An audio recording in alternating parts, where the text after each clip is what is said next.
Olá, eu sou o professor Lucas Neto.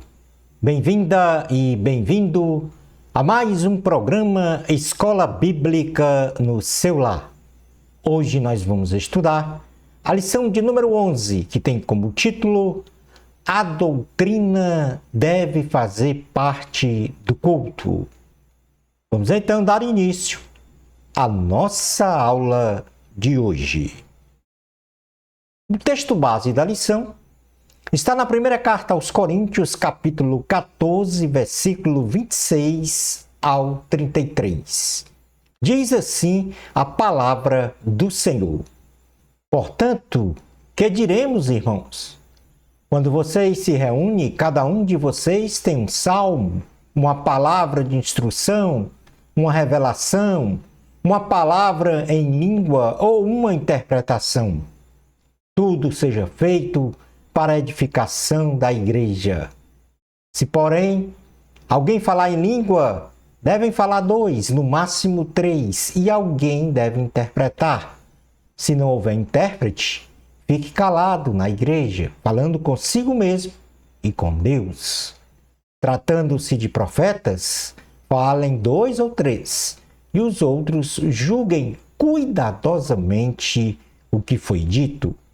Se tiver uma revelação a alguém que está sentado, cale-se o primeiro, pois vocês todos podem profetizar, cada um por sua vez, de forma que todos sejam instruídos e encorajados.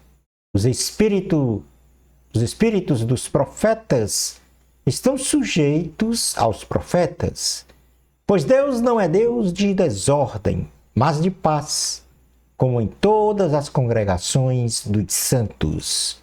Palavra do Senhor, graças a Deus. Lição de número 11.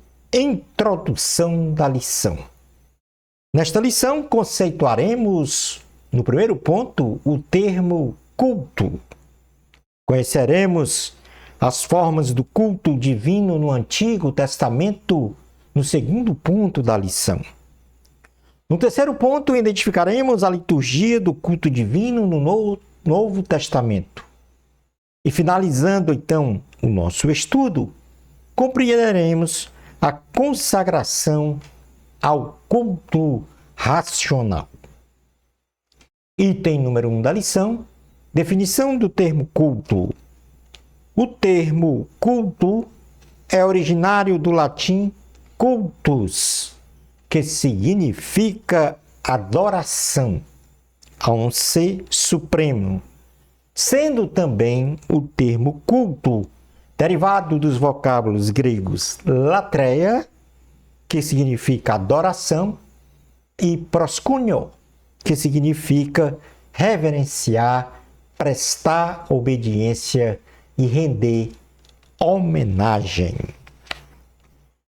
Numa definição semântica, o termo culto significa como um conjunto de atitudes e ritos cerimoniais com o objetivo de adorar uma divindade que se considera sagrada, prestando-se a esta divindade reverência, serviço e obediência de forma incondicional, glorificando em tudo e por tudo.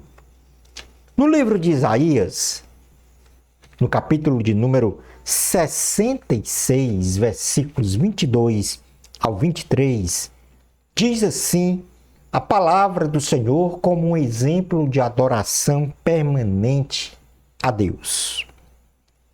Porque como os novos céus e a nova terra que hei de fazer estarão diante de mim, diz o Senhor. Assim há de estar a vossa posteridade e o vosso nome. E será que de uma festa da lua nova a outra, e de um sábado a outro, virá toda a carne a adorar perante mim, diz o Senhor. O culto divino no Antigo Testamento. é o item número 2 da nossa lição. O culto divino no Antigo Testamento. O culto a Deus teve seu início por ocasião da criação, considerando que Adão e Eva, antes do pecado, tinham uma comunhão presencial com Deus. Caim e Abel, pelas ofertas de sacrifícios, também tinham esta percepção de adoração ao Senhor. Na sequência cronológica, em 2348 a.C., ou seja, na história da humanidade, Noé, Abraão, Isaque e Jacó prestaram culto a Deus através da construção de altares dedicados a cada momento de bênção e de intervenção do Senhor a favor deles ou de seu povo. Em 1056, ainda neste período de 2348 a.C., Moisés inaugura o culto a Deus de forma mais litúrgica, com sacrifícios, convocação de festas sagradas, obediência a leis e instruções dadas por Deus, com atos cerimoniais realizados no tabernáculo por ordem divina. Já na Era dos Reis, aproximadamente em 1056 a.C., mais especificamente no reinado de Davi, foram introduzidos então salmos, hinos, cânticos, sob o acompanhamento de instrumentos musicais na liturgia do culto divino. No reinado de Salomão, que aí vai para 1014 a.C., agregados à liturgia do templo construído pelo próprio rei Salomão, o culto divino é composto da realização de sacrifícios, cânticos, leitura e exposição da palavra de Deus, bem como pela oração e a bênção sacerdotal. Quando os israelitas, em 586 a.C., foram levados em cativeiro para a Babilônia e por lá viveram 70 anos, estes abandonaram toda a forma litúrgica de adoração e realizavam seus cultos em sinagogas, pois o templo havia sido destruído pelo rei Nabucodonosor da Babilônia. No retorno do cativeiro babilônico, Zorobabel faz a reconstrução do templo, Esdras restabelece a liturgia, especialmente a leitura da palavra de Deus, e Neemias faz a reconstrução dos muros da cidade de Jerusalém e das edificações, consolidando então o restabelecimento do culto divino no formato de outrora, da época do rei Salomão. Claro está que nós tivemos também o culto divino no Novo Testamento. E partindo-se do princípio de que a adoração é um ato de prestação de culto a um ser transcendente, pelo que ele é em seus atributos morais e naturais, sendo então este culto advindo espontaneamente de um coração sincero e verdadeiro. Então, a forma de prestar culto em comunidade, ela é importante. E neste contexto, agora no Novo Testamento, o apóstolo Paulo definiu então um mínimo de regramento para o culto a Deus exarado na Santa Bíblia, a saber, em primeiro lugar, conforme pronuncia o apóstolo Paulo, o culto deve ser feito para a edificação do cristão. Ou seja, toda e qualquer atividade prevista na liturgia do culto a Deus deve ser realizada para a edificação e crescimento espiritual do cristão. Na primeira carta aos Coríntios, no capítulo 14, versículo 26, diz assim o apóstolo Paulo, nesta carta: que fazer, pois, irmãos? Quando vos reunis, um tem salmo, outro doutrina, este traz revelação, aquele outra língua e ainda outro interpretação. Seja tudo feito para edificação. Ainda na liturgia do Novo Testamento, tudo deve ser feito para aprendizado das coisas espirituais pelos cristãos. Toda e qualquer atividade prevista na liturgia do culto a Deus deve ser realizada para que haja aprendizado sustentável das coisas espirituais, essencialmente o aprendizado da palavra de Deus. Na sequência, na primeira carta aos Coríntios, capítulo 14, versículo 27 a 31, diz: no caso de alguém falar em outra língua, que não sejam mais do que 2 ou quando muito 3, e isto sucessivamente, e haja quem interprete. Mas não havendo intérprete, fique calado na igreja, falando consigo mesmo e com Deus. Tratando-se de profetas, falem apenas 2 ou 3, e os outros julguem.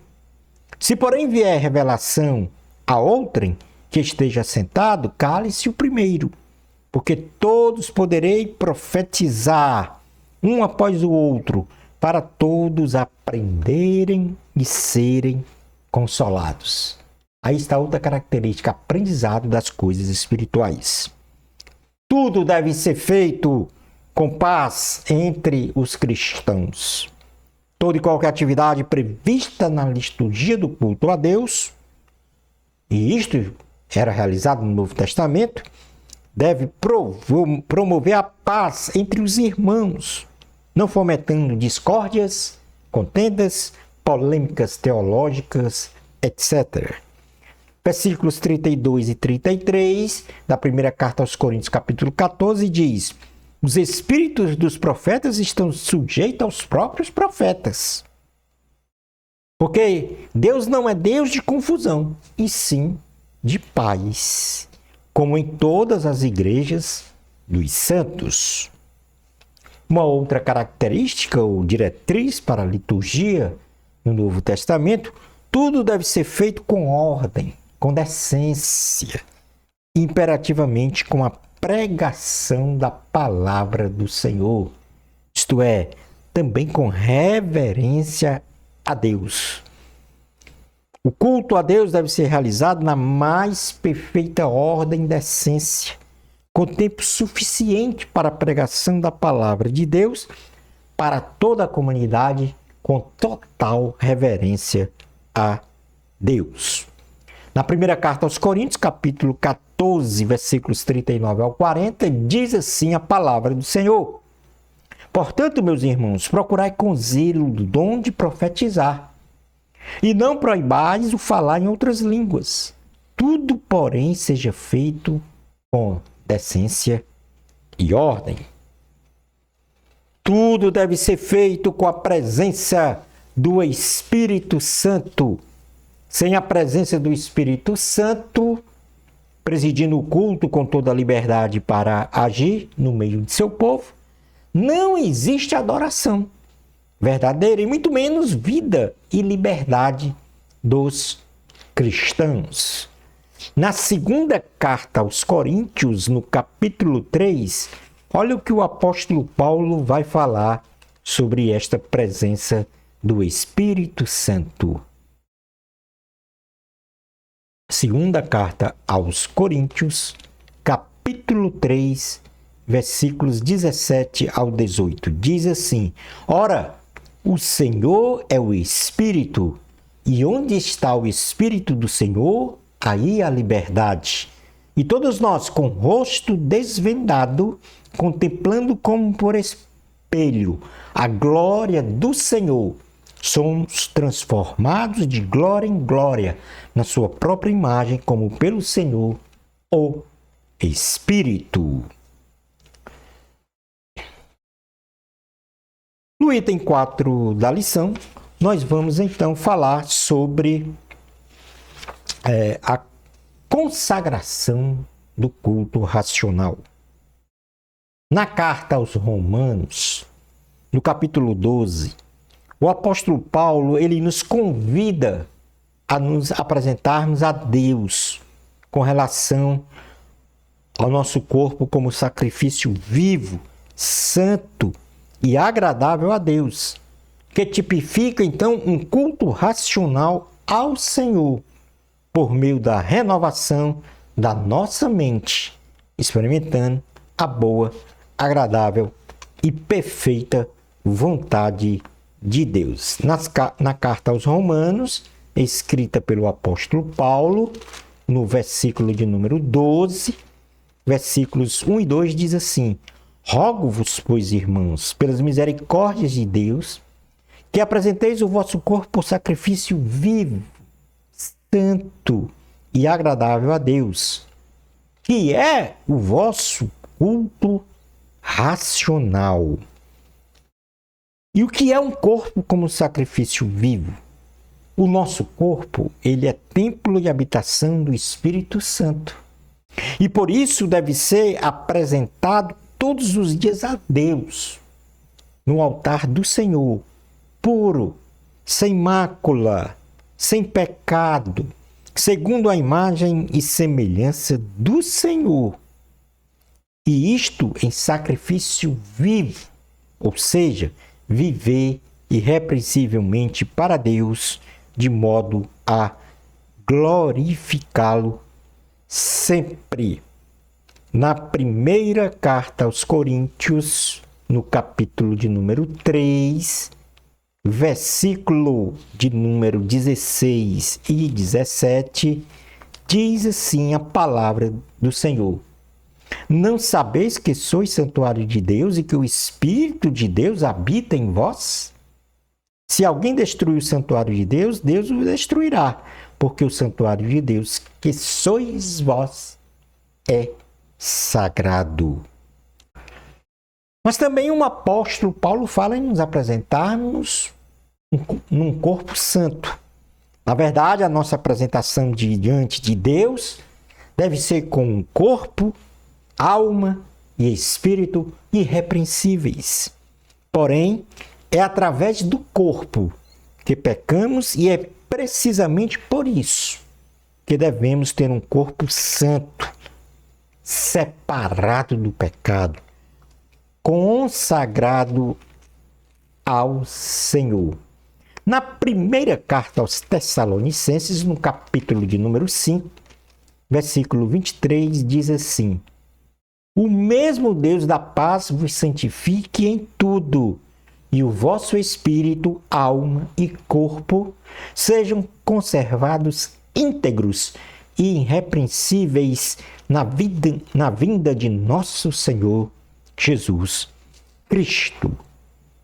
Um corpo agradável a Deus.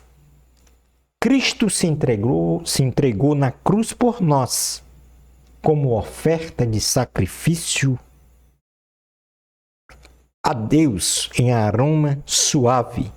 Como autênticos e verdadeiros cristãos, vivamos uma vida consagrada a Deus através de nossos atos e comportamentos íntegros e ilibados, pois isto é agradável ao Senhor. Na carta aos Efésios, capítulo de número 5, versículos 1 e 2, diz assim a palavra do Senhor: Sede, pois, imitadores de Deus, como filhos amados, e andai em amor, como também Cristo nos amou e se entregou a si mesmo por nós, como oferta e sacrifício agradável a Deus, em aroma suave. Portanto, o culto racional significa nos apresentarmos a Deus com o corpo como sacrifício vivo, um corpo santo e um corpo agradável a Deus. Por outro lado, em Romanos capítulo 12, versículos 2, o apóstolo Paulo continua dizendo: e não vos conformeis com este século, mas transformai-vos pela renovação da vossa mente, para que experimenteis qual seja a boa, agradável e perfeita vontade de Deus. O apóstolo Paulo, neste segundo versículo do capítulo 12 da carta aos Romanos, nos diz que o culto racional a Deus só será apresentado dia a dia se tivermos uma mente renovada pelo Espírito Santo. Ou seja, os valores do mundo, contrários à vontade de Deus, não têm domínio sobre nós. Pois ao vivermos segundo os preceitos exarados na Santa Bíblia, na oração, no jejum, se consagrando ao Senhor, seremos capazes em nossa alma, isto é, em nossa mente, discernir entre o que é profano e espiritual, fazendo sempre a vontade de Deus, sendo a sua imagem e semelhança.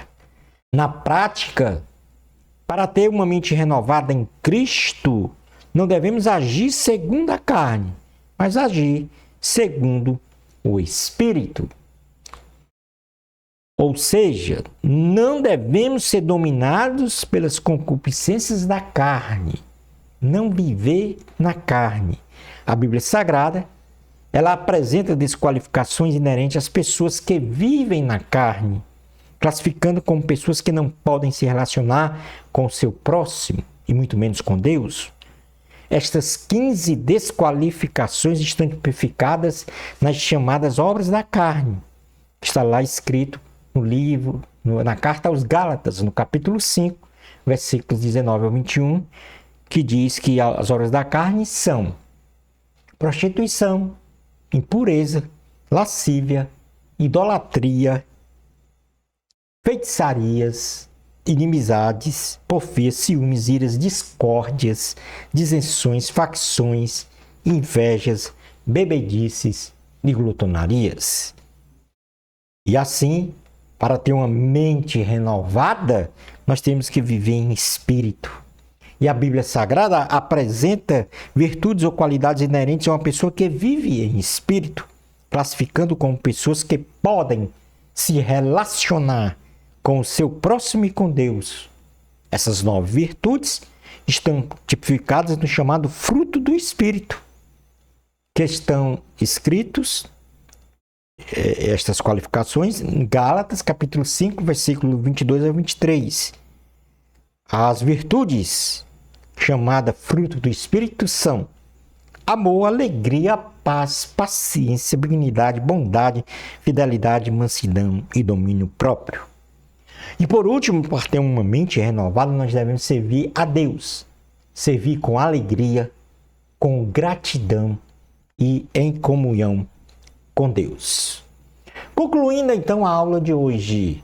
Nesta lição aprendemos que o termo culto significa adorar um ser supremo, ao qual prestamos reverência e obediência de forma incondicional. Aprendemos que tanto no Antigo Testamento como no Novo Testamento havia uma liturgia com ordem e decência para a prestação de culto a Deus, principalmente a leitura e aprendizado da palavra divina.